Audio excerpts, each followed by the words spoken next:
Imagine being a total noob when it comes down to social media, Instagram, TikTok, on any of these platforms when it comes to growth and trying to grow an audience. But you do know for a fact that you want to grow an audience, that you have a message, that you have a brand, that you have products and services that could really add a lot of value to a lot of people. But again, the problem is getting eyes and attention to those products, those services, and those brands. So when it comes down to this is where a lot of people struggle. But then all of a sudden you realize you're now up 20,000 organic followers. You have thousands of likes, hundreds of comments, and now a new tribe of people that are just knocking at your door, ready and waiting to buy your products and services. Just imagine what that would do for you long term, right? What does that do now, being able to identify what your community looks like and having a product and service so valuable to them that they are almost begging you to, like, just take my money, right? So in this video, we're going to go over 6 key strategies that you can follow on Instagram, TikTok, Facebook, YouTube Shorts to help you grow that audience organically and be able to develop a community and tribe that is ready and waiting to buy your products and services.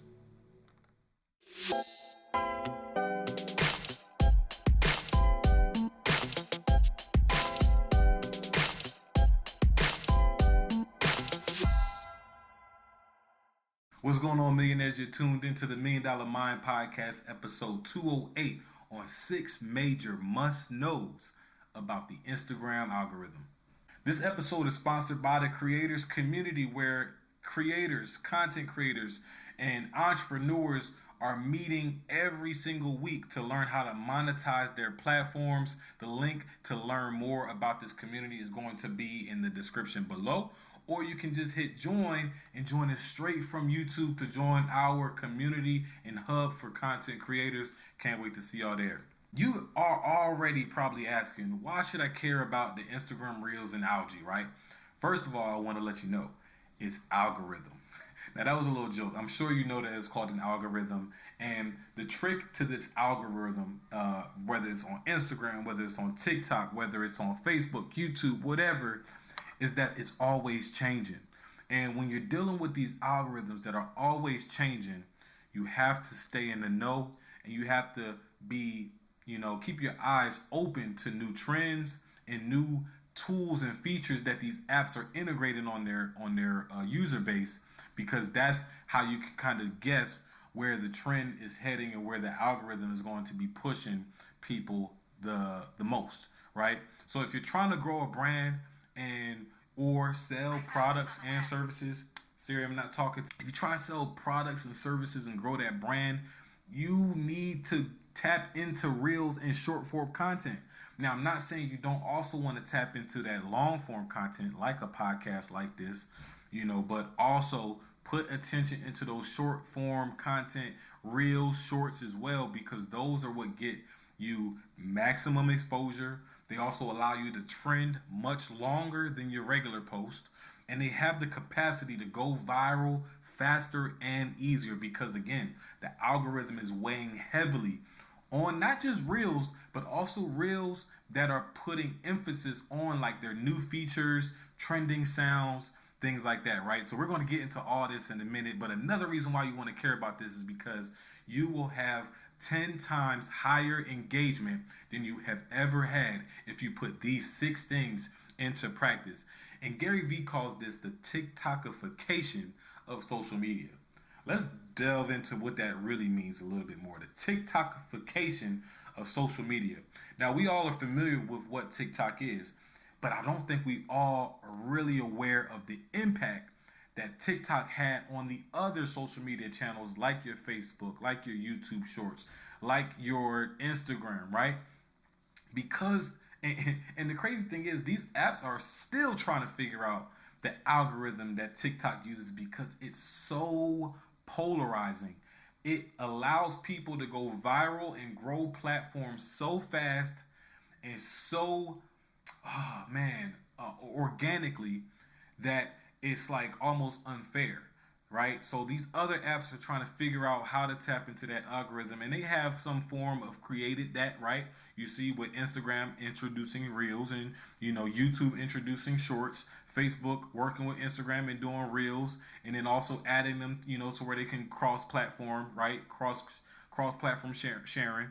But that TikTokification is really now the direction that we're going, because it's showing that people's attention spans are getting shorter and people's impulse is increasing, right?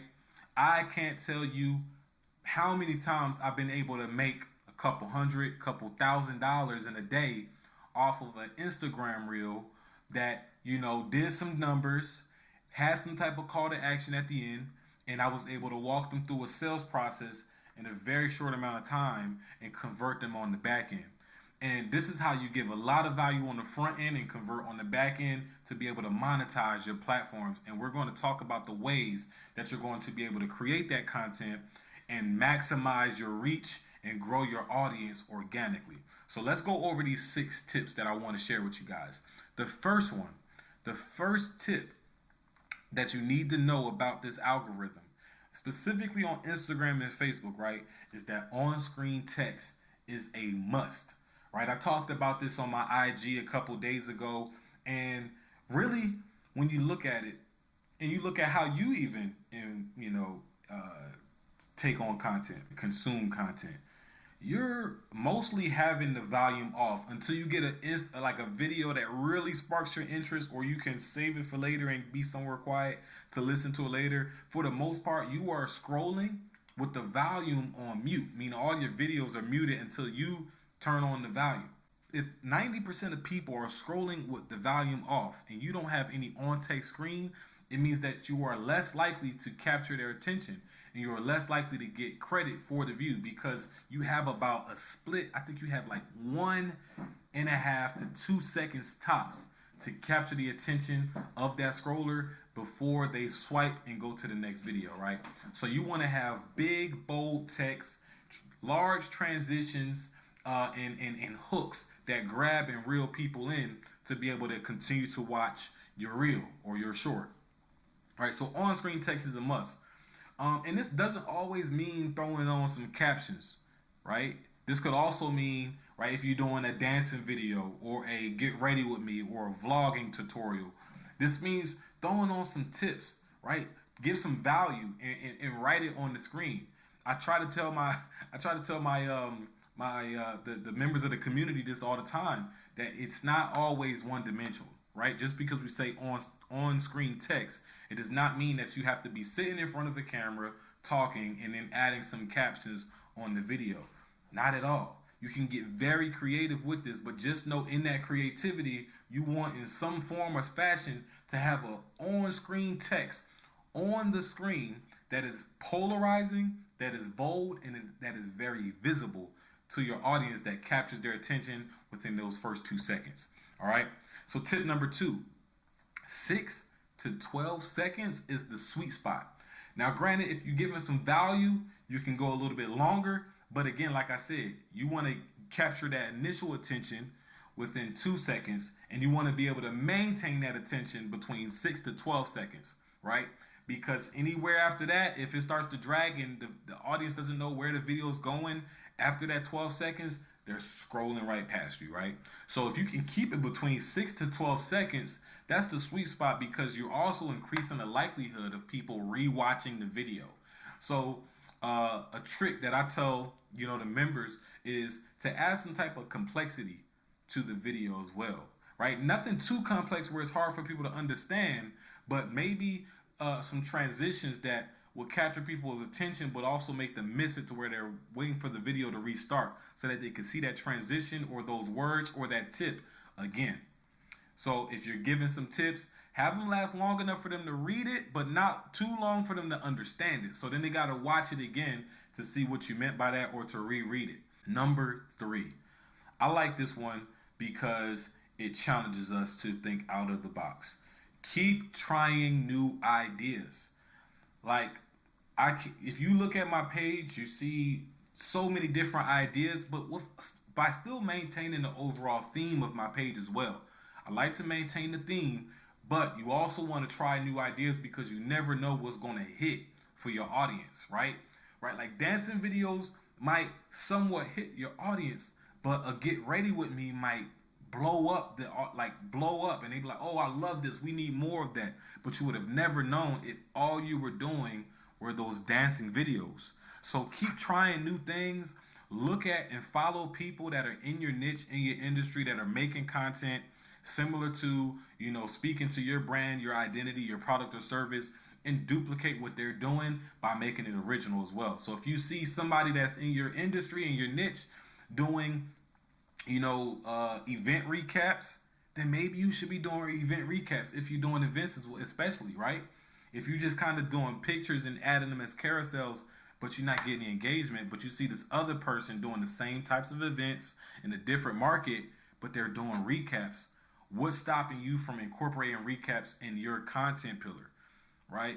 That's what you need to do, is keep trying new ideas. And we're going to talk about those content pillars in a little bit, but before then, I gotta stress the importance of trending sounds make a huge difference. This is going to be tip number 4. Trending sounds is like adding trending sounds is like adding that sauce to your fries. It's like you might eat fries. You got to be a different type of person to eat fries with no dip, no sauce, or nothing.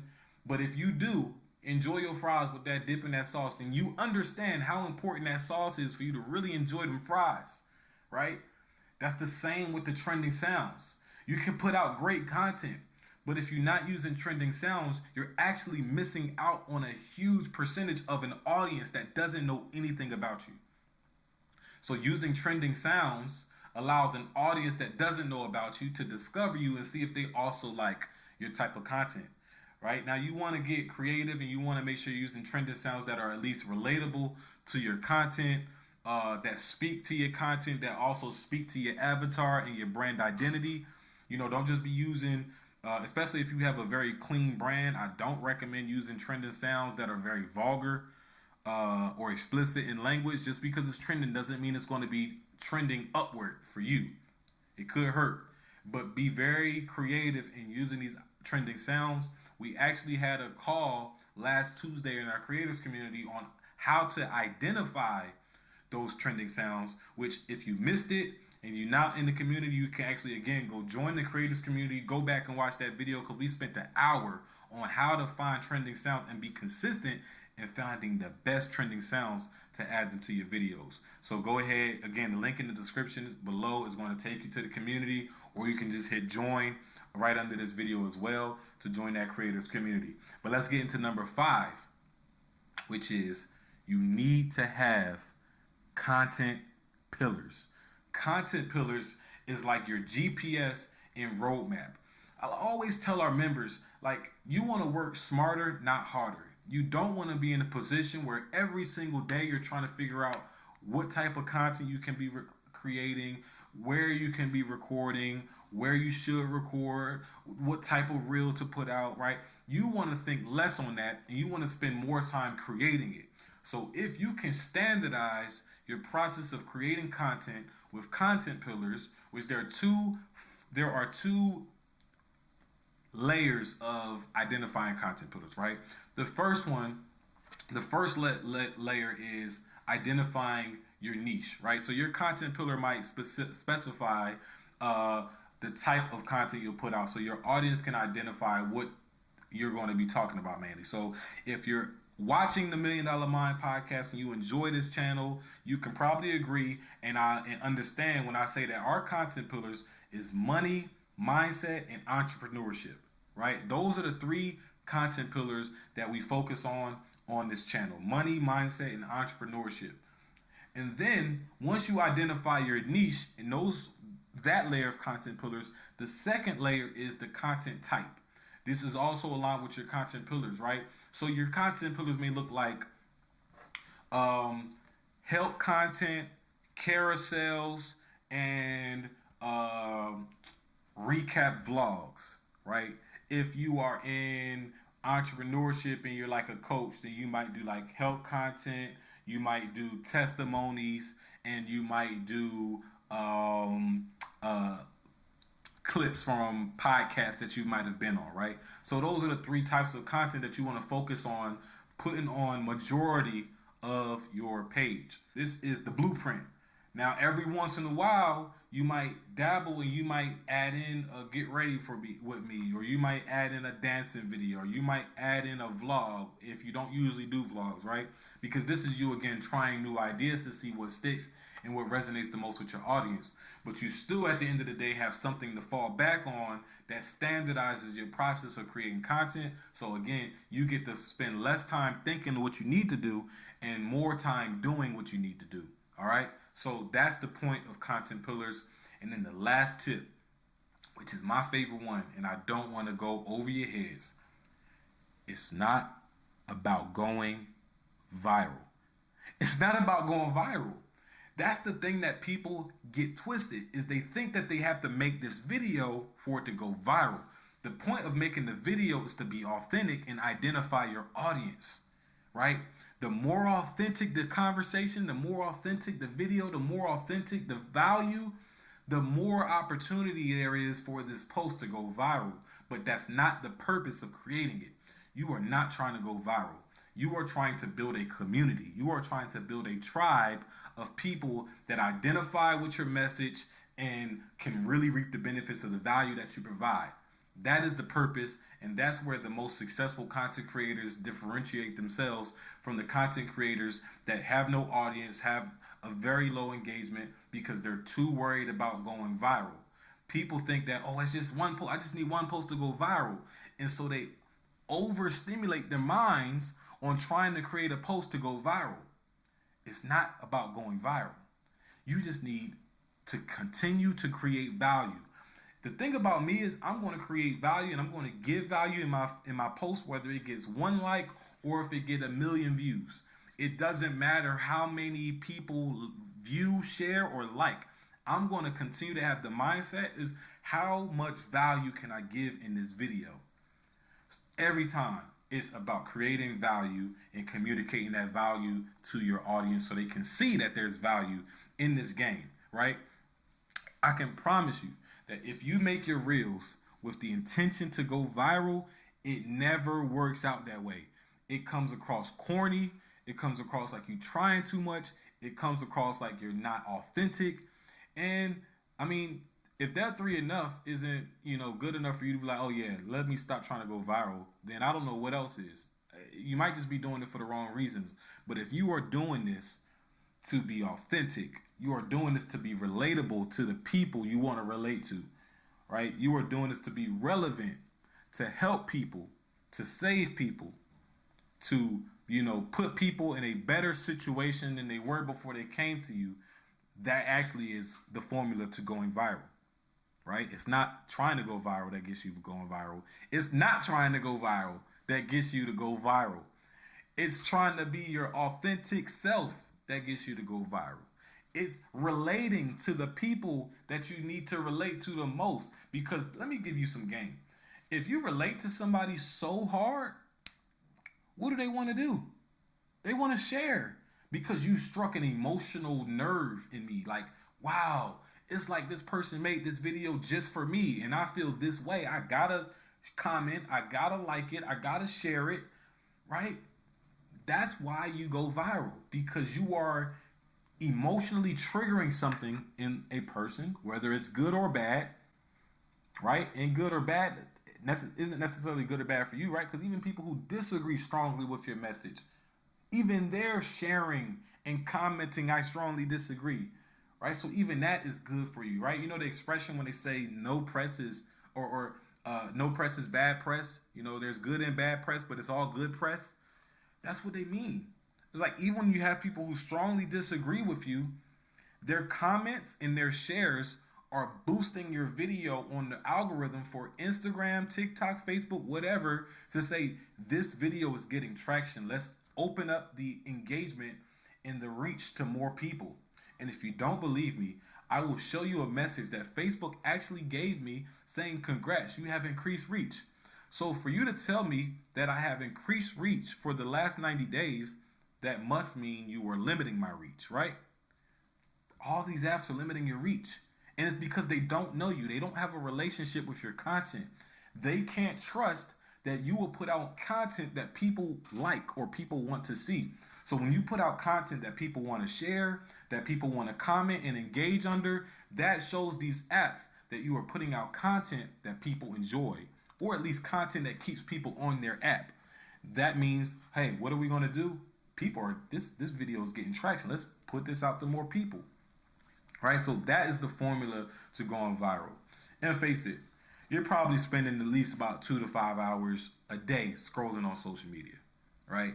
The average person spends 2.5 to 3 hours a day scrolling on social media. I spend about an hour and a half a day scrolling on social media. So what is it doing for you to spend that much time scrolling on social media, whether if you just spent half of that time creating intentional content? Right? Let's say you spent 3 hours scrolling on social media.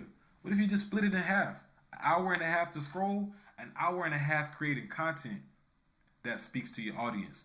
I guarantee you 90 days of consistency will bring you in a totally different space, environment, financial situation, just off of you staying consistent for the next 90 days, putting these practices into play and having an offer, having some type of product and service backed behind your content so that you can monetize your platforms. And if you want to look further into how to do that, again, I'm going to say it again, you can tap in with our creators community to learn how to monetize that platform and take your content to the next level. But first, I want you to think of the personal brand. This is the pro tip. Think of the personal brand that you want to develop, and then think of the content strategy. Most people don't even have the content strategy. Most people are just putting out content. And that's why you see them putting out content about real estate, them putting out content about credit, them putting out content about this and that and that and that. And their audience is confused because they're confused. They don't know what their niche is. So, right? So when you identify what you want the personal brand to be, like, what do you want your impression on people to be? When people say, hey, have you ever seen Kai's content? What do you want them to feel when people ask them that question? Oh, yeah, like, I've seen his content. He does this really well. He gets this amount of value. Like, what do you want to be known for from your content? And then once you have that personal brand and identity established, now you can create a content strategy that allows you to create posts consistently, grow your audience consistently, and monetize that platform on a consistent basis as well. So thanks in advance, y'all, for tuning in for the first episode of season 6. We are back and live in effect. We got some amazing guests lined up. I can't wait to bring these guests to you. I can't wait for you guys to see the new studio setup that we're working on. I can't wait for you guys to just continue to be with us and, commenting. Let us know what you liked about this video the most. Let us know what you didn't like about this video. I'm going to be putting out some posts in that community. So every once in a while, go check in that community tab as well so you can see some resources that we'll be providing for free, some updates on what's coming soon. And again, millionaires, I am going to be releasing a very special announcement that I don't want you to miss out on. So make sure that you visit our official website, the $1 Million Mind Podcast. That's themdmpodcast.com. And subscribe to our announcement so that we can be friends outside of just YouTube, all right? So, because I don't want you to miss that announcement. So go ahead, go to the website, hit subscribe to join our mailing list. We're not going to be spamming you, I promise, but that is going to give me permission to send you that special announcement once it's released. And with that said, just remember to keep focused, build momentum, and drive results so you can live abundantly. My name is Kai Speaks. Peace.